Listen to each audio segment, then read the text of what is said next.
Bonjour à tous et à toutes, je suis content de vous retrouver pour un nouveau direct. Aujourd'hui, on parle d'alimentation, on va parler de santé. Je suis vraiment très heureux d'aborder ce sujet-là et heureux surtout parce que je le fais avec une collègue et je vous la présente tout de suite.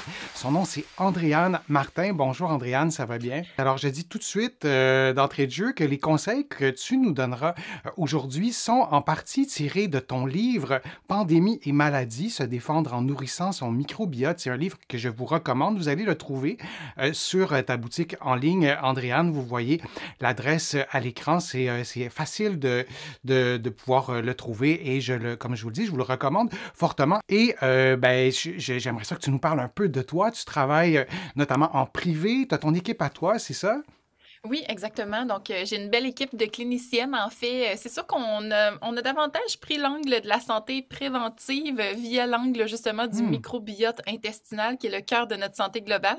Alors, d'entrée de jeu, ben, je vous cacherai pas que 60% de notre clientèle vient pour des problèmes digestifs. Ben Alors, c'est oui. sûr qu'on a développé cette expertise-là, mais le microbiote, comme vous allez voir, ça touche à plusieurs autres problématiques de santé, voire même justement la santé préventive à 100%. Donc, voilà, on est vraiment passionnés au quotidien par ce qu'on fait, on change des vies. Alors, on va commencer tout de suite, vraiment sans plus tarder.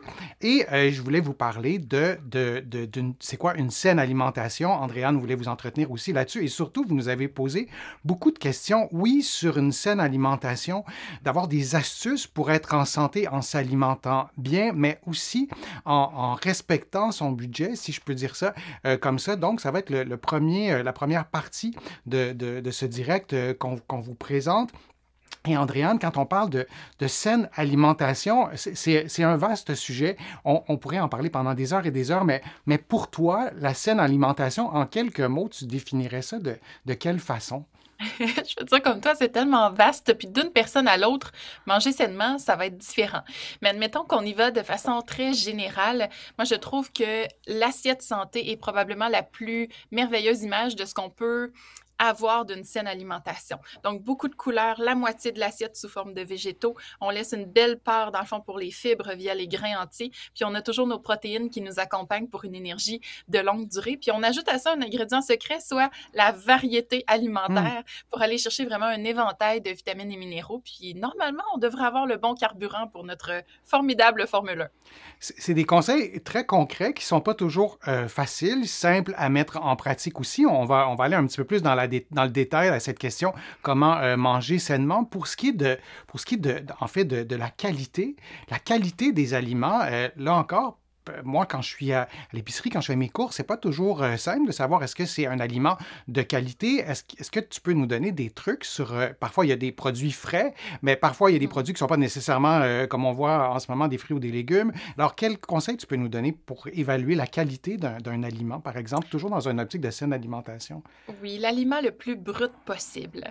Alors, si on est capable de prendre un petit peu de temps pour le cuisiner nous-mêmes, ce sera toujours Hmm. mieux d'ajouter notre propre source de sucre ou notre propre source de sel quand on veut que ce soit un petit peu plus goûteux, plus savoureux, plutôt que de laisser l'industrie le faire à notre place. Et sinon, si on va vers des aliments qui sont transformés ou ultra transformés, parce qu'il y en a quand même des bons là, à travers ces aliments très transformés-là, OK.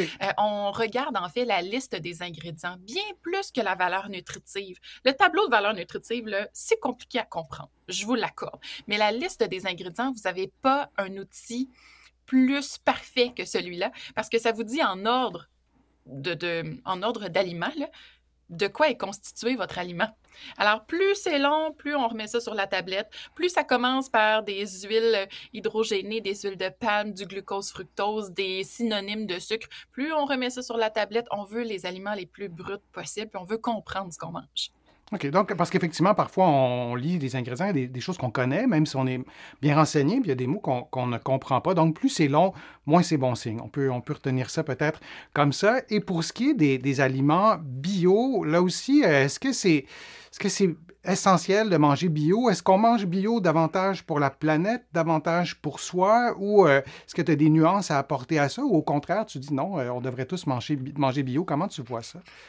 Ben, dans un monde idéal, on devrait tous manger bio. Puis moi, je me surprends toujours à constater que l'aliment spécial, c'est le bio. En fait, l'aliment spécial devrait être l'aliment pesticisé, là, on s'entend. L'aliment bio devrait être la norme, mais c'est pas ça. Alors, l'alimentation biologique, c'est oui pour notre santé, oui pour la santé de la planète, pour l'agriculteur aussi. Mais je vous dirais, on n'est pas obligé d'aller vers le 100% bio parce que je suis consciente que des fois, les prix, Mhm. parfois, ça peut être un petit peu moins accessible. Alors, commencez par intégrer, par exemple, les fruits et légumes de la douzaine sale, c'est-à-dire ceux qui sont les plus contaminés. À chaque année, on a une liste de ceux-là. Puis on peut commencer par l'introduction de ceux-là. Parfois, on les achète pardon, dans le surgelé, dans le frais, on y va comme bon nous semble, mais ça peut être une première étape. J'ai pas bien compris la liste des douzaines. La douzaine sale, c'est-à-dire la liste des fruits et légumes qui sont les plus Ah, pesticisés. Les fraises, les épinards en font partie, les pommes, en fait, ce qu'on potentiellement consomme au quotidien. Là. Donc ça, vous avez toujours, hmm. c'est une société qui travaille pour l'environnement, là, dans le fond, qui émet cette liste-là à chaque année. Donc, ça peut être quelque chose d'intéressant pour commencer à intégrer l'alimentation biologique. Et c'est une liste qui est mise à jour, en sens, c'est Oui. une liste qui change avec le temps, comme il y a 2 ans, c'est pas les mêmes aliments, c'est ça? C'est ça, exactement. Puis en même temps, ne vous restreignez jamais dans les fruits et légumes, dans tout ce qui est justement hyper dense en vitamines et minéraux, parce que ce ne serait pas bio. Vous aurez OK. toujours plus d'avantages à garnir votre assiette avec des végétaux, même s'ils sont non biologiques. C'est si on veut D'accord. passer à l'étape supérieure, peut-être que l'on peut opter pour le bio. D'accord. On mettra le lien dans la description de la Oui, vidéo quand les gens la réécouteront en rediffusion sur cette liste là, des 12 aliments sales. C'est ça, ça fait bizarre. ouais, c'est une drôle. Ça fait bizarre le dire, mais c'est comme ça. Alors Oui, disons-le comme ça. oui. Et aussi, lorsqu'on pense à manger sainement, ben, on pense aussi aux quantités. Donc, est-ce que, j'imagine que là aussi, c'est lié à ça. Si on mange trop, c'est probablement pas non plus sain donc pour notre santé, le nom le dit. Et pour déterminer les quantités, ça aussi, c'est pas simple. Puis parfois, on a grandi dans un environnement où il y avait toujours des grosses portions, ou l'inverse. Est-ce que comme nutritionniste, tu as des petits trucs à nous donner pour bien décider des quantités, en fait, qu'on prendra de nos aliments? Les trucs que je vais vous donner sont pas faciles à intégrer parce qu'il faut refaire confiance à vos signaux de faim et vos signaux de satiété. Puis parfois, ils ont été un peu bousillés pendant les dernières années, c'est-à-dire sous l'emprise un peu de tous les signaux que nous envoyait l'environnement. Alors, il n'y aura jamais de quantité précise qui pour monsieur, madame, tout le monde. Je veux dire, on a tous un corps différent, des besoins différents, une activité différente, une activité physique, pardon, différente. Alors, en soi, je peux pas vous dire, ben, c'est une tasse de pâte maximum ou c'est une demi-tasse de quinoa, pas plus.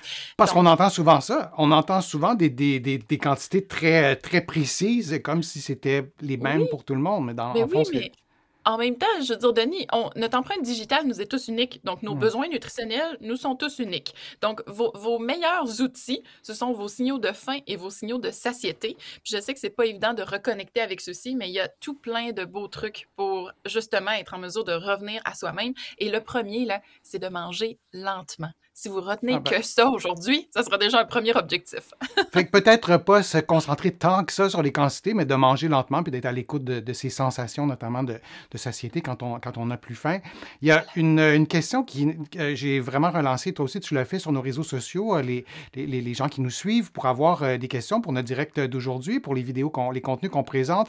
Et une des questions qui est vraiment revenue souvent, c'est celle-ci que j'ai reformulée là, pour la généraliser, mais c'est vraiment une question qui a été très formulée, très souvent formulée, des astuces pour un menu assez bon marché, équilibré, sainement, mais vraiment la notion de coût est Mhm. essentielle parce que manger sainement, ça a un coût. Est-ce que tu as des astuces, toi aussi, pour nous aider à pouvoir manger de façon saine, équilibrée, mais à la hauteur de notre budget? Le premier truc que je vais vous partager est tellement simple, mais c'est de vous faire une liste d'épicerie, de vous en tenir à cette liste-là, puis de vous assurer de cuisiner ce que vous achetez.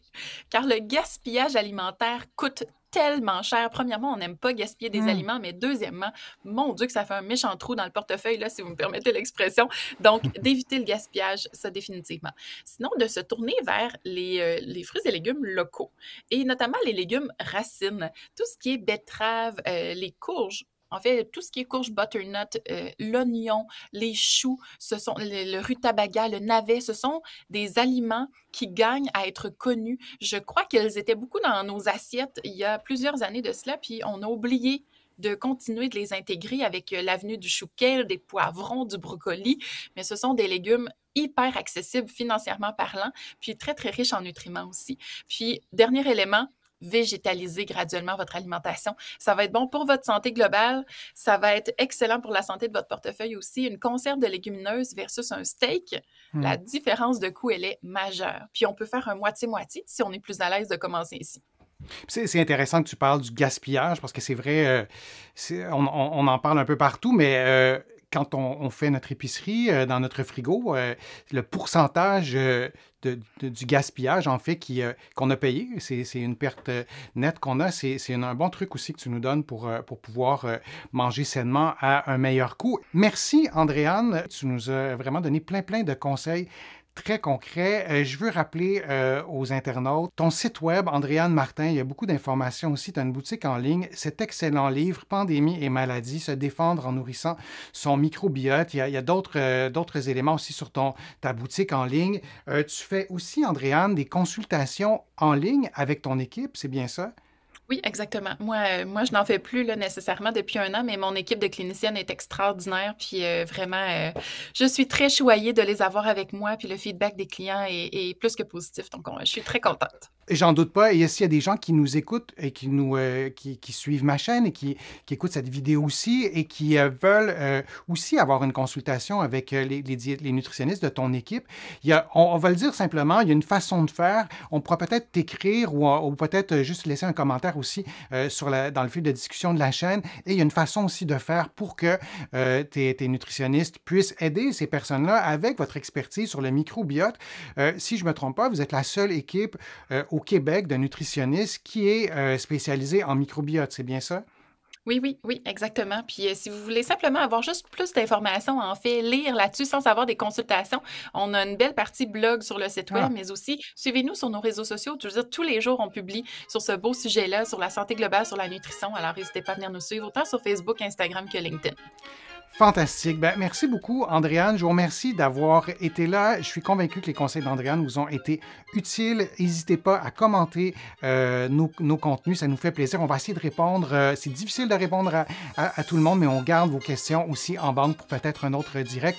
Qui sait? Alors, merci, Andréane. Merci à tous et à toutes et à une prochaine fois.